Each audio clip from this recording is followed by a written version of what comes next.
10 years ago, something happened to me that I want to tell you about that helped shape the way I do business. I was living in Indianapolis, and I was just about as poor as a guy can be without actually being homeless. And I was studying to get a master's in physiology because I thought more than anything in the world, I wanted to become a doctor. In my spare time, I had bought a 1969 Bridgeport Boss 1 CNC machine, and I had retrofit it to run off of a PC. And then I had learned to program it, and I was building AR-15 receivers in my garage when I should have been studying for my finals.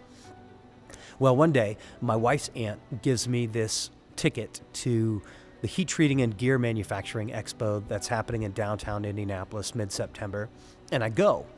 And I'm just enthralled, right? Because I'd never really seen one of these machines up close.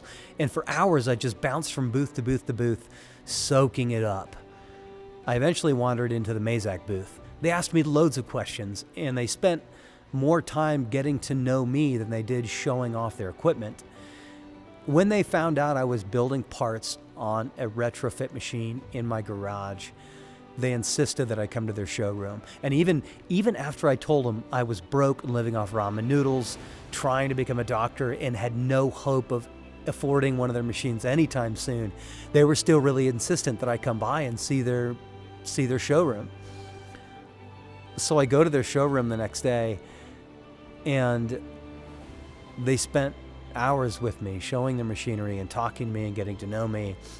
And I brought one of these parts that I'd made on my mill, and they were just floored. These guys looked at the part, and then they looked at me, and they were like, dude, this is not normal.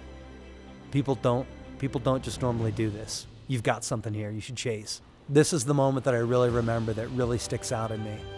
I was walking out the front door of the Mazak showroom, and I stopped right in front of my $800 crumpled up Honda. And I looked at the sales guy and I said, someday I'm gonna have a shop.